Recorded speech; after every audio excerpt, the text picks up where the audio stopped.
Praise the Lord. வனாந்தர சத்தம் நிகழ்ச்சிக்கு மீண்டுமாய் உங்களை அன்போடு கூட நாங்கள் வரவேற்கிறோம். இன்று நாம் இயேசுவின் பக்தி வைராக்கியத்தை குறித்து நாம் பார்ப்போமா? யோவான் சுவிசேஷம் 2ஆம் அதிகாரம் 17வது வசனத்துல, அப்பொழுது உம்முடைய வீட்டை குறித்து உண்டான பக்தி வைராக்கியம் என்னை பட்சித்தது என்று எழுதியிருக்கிறதை அவருடைய சீஷர்கள் நினைவு கூர்ந்தார்கள் என்று வாசிக்கிறோம். இயேசுவினுடைய பக்தி வைராக்கியம் என்ன என்றால் அவருடைய வீட்டை குறித்து உண்டான பக்தி வைராக்கியம். சரி, அவருடைய வீடு எது? அதே 2ஆம் அதிகாரம் 21வது வசனத்தை வாசிப்போமா?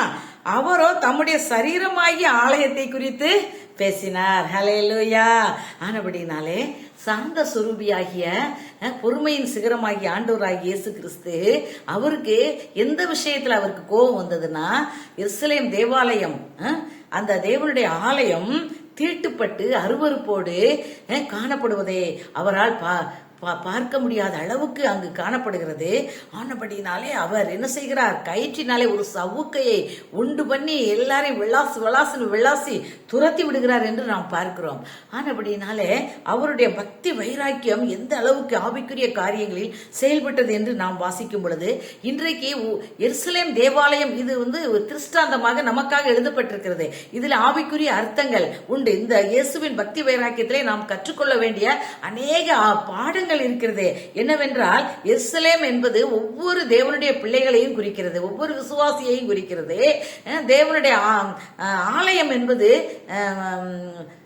நம்மளுடைய இருதயத்தை, ஒவ்வொருவருடைய சரீரத்தையும் குறிக்கிறது. ஒவ்வொரு விசுவாசியினுடைய சரீரமும் தேவனுடைய ஆலயமாக இருக்கிறது என்று ஆண்டவர் சொல்லுகிறார். எதுக்குன்னா, அவர் தம்முடைய சரீரமாகி ஆலயத்தை குறித்து பேசினார் அல்லவா?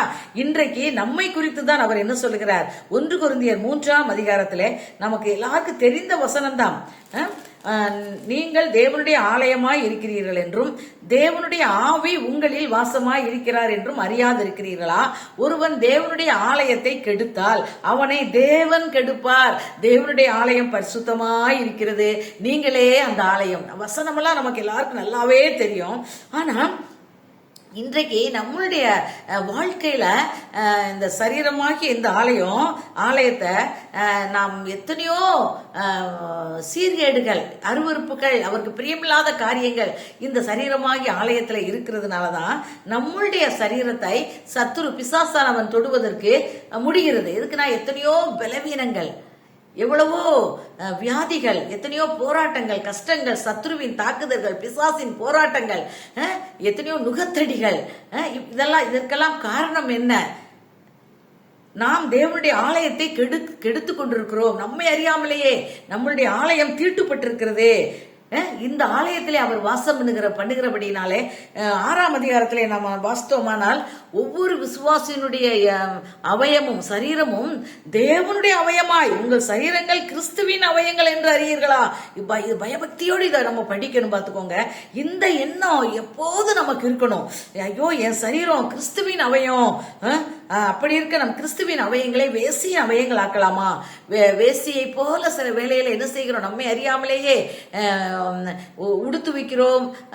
எத்தனையோ மற்றவர்களை பிரியப்படுத்தும்படியாக நம்முடைய சரீரத்தை பல விதங்களில் நாம் என்ன செய்கிறோம்? அந்த உலகத்துக்கு ஒத்த வேஷம் தரித்து வேசியினுடைய ஆடை ஆபரணங்களை தரித்துக் கொள்கிறோம். இன்னும் எத்தனையோ காரியங்களை நாம் செய்கிறோம். அது மாத்திரமல்ல, 19வது வசனம் பாருங்க. 1 கொரிந்தியர் 6ஆம் அதிகாரம் 19வது வசனம், உங்கள் சரீரமானது நீங்கள் தேவனாலே பெற்றும். அப்போ அம்மா அப்பா தான் நம்ம பிறக்கிறதுக்கு காரணமா இருந்தாங்க, இல்லைன்னு சொல்லல. ஆனால் இந்த சரீரத்தை யார் கொடுத்தானா? தேவனாலே பெற்ற சரீரம். நம்முடைய கருவை உருவாகும் முன்னே நம்முடைய கருவை அவருடைய கண்கள் கண்டது. உலக தோற்றத்திற்கு முன்பாகவே அவர் நம்மளை முன்குறித்தபடினாலே அவர் தெரிந்து கொண்டார் என்றும், நம்மளுடைய சரீரங்களுடைய அவயத்தை, ஒவ்வொரு அவயங்களும் உருவேற்படும் நாட்களும் அவருடைய புஸ்தகத்தில் அவர் எழுதி வைத்திருக்கிறாராம். அதாவது நம்ம மூக்கு எப்படி இருக்கணும், நம்ம கண்ணு எப்படி இருக்கணும், நம்ம யாரை போல இருக்கணும், நம்ம எப்படி இருக்கணும், எப்படி தோற்றத்தில் இருக்கணும், எல்லாம் அவர் தான் நமக்கு தாராரு. நம்ம இந்த நாட்கள்ல, ஐயோ என்னை எப்படி படைச்சிட்டாரே, எனக்கு இப்படி பலவீனத்தோடு, இப்படி வியாதியோடு நான் பிறக்கும் போதே நான் அப்படி பிறந்துட்டேனே, எப்படி பிறந்துட்டேனே, நான் அப்படி இருக்கக்கூடாதா, இப்படி இருக்கக்கூடாதான், இந்த நாட்கள்ல நம்ம எத்தனையோ கேள்வி கேட்கிறோம். கிடையாது, நம்மளை தேவனாலே பெற்ற சரீரம். அவரு அதுல ஒரு நோக்கம், ஒரு திட்டம் வச்சிருப்பாரு. நம்ம அந்த சரீரத்தினாலும் தேவனை மகிமைப்படுத்தணும், அவருக்கு ஸ்தோத்திரம் கவனம் செலுத்தும் போது நம்முடைய வாழ்க்கையில் அவர் அற்புதங்களை செய்வார் பாருங்க. இந்த 19வது வசனத்துல, நீங்கள் தேவனாலே பெற்றது இந்த சரீரம், நீங்க உங்க இஷ்டத்துக்கு நான் தரல, என் இஷ்டப்படி ஒவ்வொருத்தருக்கும் ஒவ்வொரு ரூபத்தை நான் உண்டாக்கி என்னுடைய விருப்பத்தின்படி நான் உன்னை உருவாக்கி இருக்கிறேன். ஆனபடினாலே நீ தேவையில்லாத கேள்வி எல்லாம் கேட்காதன்னு ஆண்டவர் நம்மகிட்ட சொல்றாரு. அடுத்து பாத்தீங்கன்னா, பரிசுத்த ஆவியினுடைய ஆலயமாய் இருக்கிறது என்றும் நீங்கள் உங்களுடையவர் அல்ல என்று அறியீர்களா. நீங்க உங்களுக்கு சொந்தமானவர்கள் அல்ல. நான் கிரயத்துக்கு ரத்தத்தை கிரயமாய் செலுத்தி உடன்படிக்கையின் ரத்தத்தினாலே என்னுடைய சரீரத்தை நான் பிற்க ஒப்பு கொடுத்து துண்டு துண்டாக என்னுடைய சரீரத்தை பிற்க அப்பத்தை போல உங்களுக்கு பிற்க ஒப்பு கொடுத்திருக்கிறேன். ஆனபடினாலே நீங்கள் என்னுடைய ரத்தத்தினாலே, நீ சுய ரத்தத்தினாலே, குற்றமில்லாத மாசற்ற ஆட்டுக்குட்டியின் ரத்தத்தினாலே நீங்கள் மீட்கப்பட்ட பிள்ளைகள். எனக்கு கிரயத்துக்கு நான் உங்களை வாங்கிவிட்டேன். உலக தோற்றத்திற்கு முன்பாகவே என் அன்பின் குமாரனை நான் அனுப்பி வாங்கிவிட்டேன் என்று கர்த்தர் சொல்லுகிறார். ஆகையால் தேவனுக்கு உடையவைகளாகிய உங்கள் சரீரத்தினாலும் உங்கள் ஆவியினாலும் தேவனை மகிமைப்படுத்துங்கள். நீங்க உங்க இஷ்டத்துக்கு உடுத்துறீங்க, செய்றீங்க, உங்க உடுத்து இஷ்டத்துக்கு தான் நடக்கீங்க, உங்க இஷ்ட விருப்பத்தின்படிதான் எல்லாமே செய்றீங்க. கர்த்தரிடத்தில் தாவீது விசாரித்தான் என்று பார்க்கிறோம். நம்மளுடைய ஒரு ட்ரெஸ் எடுத்தாலும், நம்ம பிள்ளைகள் என்ன படிக்கணும், எந்த ஸ்கூலுக்கு அனுப்பணும், நம்ம என்ன தொழில் செய்யணும், நம்ம எப்படி ஊழியம் செய்யணும், நம்ம யாரோட ஐக்கியமா இருக்கணும், அவங்க கிட்ட சேரலாமா, இவங்க கிட்ட நம்ம இந்த உண்மையை சொல்லலாமா, இப்படி ஒவ்வொரு காரியத்திலையும் நம்ம ஆண்டவரிடத்துல ஆலோசனை, அவர் நம்ம மேல கண்ணை வைத்து நமக்கு ஆலோசனை சொல்லுகிற தேவனாக இருக்கிறார். ஆனபடினால நாம் என்ன செய்யணும், அவருக்கு சொந்தமா இருக்கிறதுனால எதையும் அவரிடத்துல விசாரித்து கேட்டு நாம் நடக்கும்படியாக கர்த்தர் இந்த நாட்களில் எதிர்பார்க்கிறார் அன்பானவர்களே. அது மாத்திரமல்ல, அதாவது ரோமர் 12:1 நம்ம எல்லாருக்கும் தெரிஞ்ச வசனம். நம்முடைய சரீரங்களை ஜீவபலியாக ஒப்பு கொடுத்து நம்ம ஆராதனை செய்ய வேண்டும் என்று ஆண்டவர் சொல்லியிருக்கிறார். எபேசியர் 5ஆம் அதிகாரத்துல 2வது வசனம் ஒரு அழகான வசனம், எல்லாரும் ரொம்ப விலையேறப்பட்ட ஒரு வசனம் இருக்கிறது. என்னவென்றால், கிறிஸ்து நமக்காக தம்மை தேவனுக்கு சுகந்த வாசனையான காணிக்கையாகவும் பலியாகவும் ஒப்பு கொடுத்து நம்மில் அன்பு கூர்ந்தது போல நீங்களும் அன்பிலே நடந்து கொள்ளுங்கள். எப்படி அவர் நமக்காக ஒப்பு கொடுக்கப்பட்டாரோ என்று பார்க்கிறோம். இதை நாம் ரசித்து ஒரு தேனை பருகுவது போல நம்ம இந்த வசனங்களை நாம் வாசிக்கும் பொழுது மெய்யாகவே நாமும் கூட அர்ப்பணிப்போடு நாம் என்ன செய்யணும், இந்த தேவனுடைய ஆலயத்தை காத்துக்கொள்ள முடியும், வாழ முடியும். அவர் நம்முடைய சரீரத்தினாலும் ஆவியினாலும் தேவனை நான் நிச்சயமாக மகிமைப்படுத்த முடியும் என்று கர்த்தர் சொல்லுகிறார். அது மாத்திரமல்ல, நீங்கள் சொல்லலாம், நான் எந்த விஷயத்திலே தீட்டுப்பட்டிருக்கிறேன் நான் என்று கேட்கலாம். அதாவது மார்க் 7ஆம் அதிகாரம் சொல்லுகிறதே, மார்க் 7ஆம் அதிகாரத்திலே ஒரு அருமையான வசனம் இருக்கிறது. இதற்கு யாருமே தப்ப முடியாது. எப்படி என்றால், 7ஆம் அதிகாரம் 20வது வசனத்துல இருந்து பாத்தீங்கன்னா, மனுஷனுக்குள்ளே இருந்து புறப்படுகிறதே மனுஷனை தீட்டுப்படுத்தும். ஒரு மனுஷனை அநேக காரியங்கள் தீட்டுப்படுத்துமா. அதாவது நம்ம எல்லாத்துலயும் சரியா இருக்கிறது போல நம்ம நினைப்போம். இதுக்கு நம்மள அப்படிலாம் சத்துரு வஞ்சிப்பான். நம்ம மூளை ஒவ்வொரு நேரம் நம்மளையே நாமே வஞ்சித்து கொள்ளும். நம்ம வசனம் என்ற கண்ணாடியில நம்மளை நோக்கி பார்க்கும் பொழுது நம்ம எப்படிப்பட்ட விஷயங்களை எல்லாம் தீட்டுப்படுவோம்னு ஒரு 13 காரியங்களை குறித்து சொல்லப்படுகிறது. நாம தான் தேவனுடைய ஆலயம், நம்மளுடைய சரீரம் தான் அவருடைய ஆலயம். ஆனபடினாலே எப்படி எனில், மனுஷருடைய இருதயத்திற்குள் இருந்து பொல்லாத சிந்தனைகள், விபச்சாரங்கள், வேசித்தனங்கள், கொலைபாதகங்கள், களவுகள், பொருளாசைகள், துஷ்டத்தனங்கள், கபடு, காமவிகாரம், வன்கண், தூஷணம், பெருமை, மதிகேடு, இப்படி 13. இதுல ஏதாவது ஒன்று கூட நம்ம இல்லாம இருப்போம். நிச்சயமாக இது நம்மளை அவ்வப்போது நம்மளை தீட்டுப்படுத்தும்.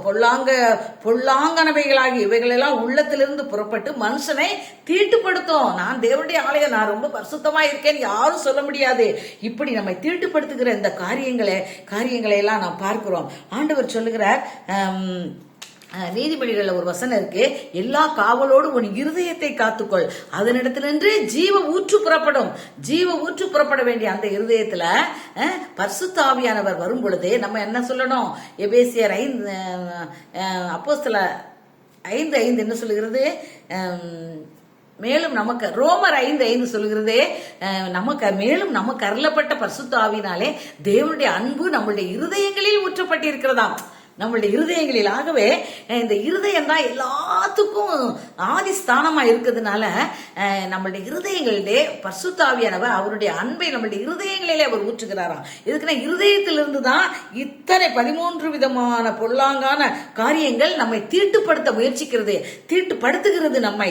ஆனபடினாலே பரிசுத்த ஆவியானவர் ஊற்றப்படும் பொழுது எந்த அளவு ஆவியினாலே நாம் நிரப்பப்பட்டு அவரோடு கூட வாழ்கிறோமோ, ஒவ்வொரு நாளும் ஜீவ தண்ணீர் நம்முடைய உள்ளத்திலிருந்து, அவரை விசுவாசிக்கிறவருடைய உள்ளத்திலிருந்து ஜீவ தண்ணீருடைய நதிகள் புறப்பட்டு வரும். அவர் புறப்பட்டு வரும் அவருடைய வசனத்தை, அவருடைய வார்த்தைகளை நாம் வாசிக்கும் பொழுது தேவனுடைய வசனத்தினாலே என்ன செய்வோம், நாம் என்ன செய்கிறோம், சுத்திகரிக்கப்படுவோம் அருமையானவர்களே. ஆனபடினாலே எல்லா காவலோடு நம்முடைய இருதயத்தை காத்துக்கொள்வோமா. தானியேல் 5ஆம் அதிகாரம் 27வது வசனம் சொல்லுகிறது, தெக்கேல், அதற்கு முன்பாக மெனே மெனே தெக்கேல் என்று சொல்லுகிறார். தெக்கேல் என்றால் உன் இருதயத்தை நான் நிறுத்து பார்க்கும் போது அது குறைய காணப்படக்கூடாது. இருதயத்தை நிறுத்து பார்க்கிறார், நம்முடைய ஆவியை நிறுத்து பார்க்கிறாராம். அப்படிப்பட்ட ஆண்டவருக்கு முன்பாக அவர் இருதயத்தை காண்கிற தேவன். மனுஷனோ முகத்தை பார்க்கிறான், தேவனோ இருதயத்தை பார்க்கிறார். ஆனபடியால் நம்முடைய இருதயம் அவருக்கு முன்பாக தேவனுடைய ஆலயமாய் காணப்படும்படியாக கர்த்தர் இந்த நாட்களிலே அவர் நிற்கும் பொழுது நாம் குறைய காணப்படக்கூடாது என்று எதிர்பார்க்கிறார். எல்லார் கண்களை மூடி ஜெபிப்போமா. இயேசு கிறிஸ்துவனுடைய பக்தி வைராக்கியத்தின் மூலமாக நாம் அவருடைய பக்தி வைராக்கியம் அவரை பட்சித்தது என்று பார்க்கிறோம். அதுபோல இந்த நாட்களிலே அவருக்காக நாம் பக்தி வைராக்கியமாயிருக்க நம்முடைய ஆவி ஆத்துமா சரீரத்திலே தேவனுடைய வசனத்தின்படி வார்த்தையின்படி நம்முடைய நாமே எருசலேம் தேவாலயமாக இருக்கிறோம். நம்முடைய இருதயம் நம்முடைய சரீரமே அவருடைய ஆலயமாய் இருக்கிறது என்ற சிந்தையுள்ளவர்களாய் நாம் காணப்படுவோம். நாம் எப்படி பக்தி வைராக்கியமாய் வாழ முடியும் என்று நினைக்கிறீர்களா? நம்முடைய நேரங்கள், நம்முடைய காலங்கள், நம்முடைய சமயங்கள், நம்முடைய அந்தஸ்து, நம்முடைய புகழ், நம்முடைய படிப்பு, நம்மளுடைய எல்லாம், நமக்கு இருக்கிற டேலண்ட் எல்லாம், ஏதாவது நேரங்கள் எல்லாவற்றையும் கர்த்தருக்காக நம்ம ஒப்பு கொடுத்து கர்த்தருடைய சமூகத்துக்கு அவருக்காக நாம் அதிக நேரத்தை நாம் செலவிடும் பொழுது கர்த்தர் நிச்சயமாக அவருக்காக நாம் பக்தி வைராக்கியம் உள்ளவர்களாக அவருடைய வீட்டை குறித்து உண்டான பக்தி வைராக்கியம் நம்மையும் பட்சிக்கும் என்று கர்த்தர் சொல்லுகிறார். அப்படிப்பட்டதான கிருபைகளை கர்த்தர் நமக்கு ஏராளமாய் தருவாராக. இயேசுவின் நாமத்தில் ஒப்பு கொடுத்து ஜெபிக்கிறோம் நல்ல பிதாவே, ஆமென்.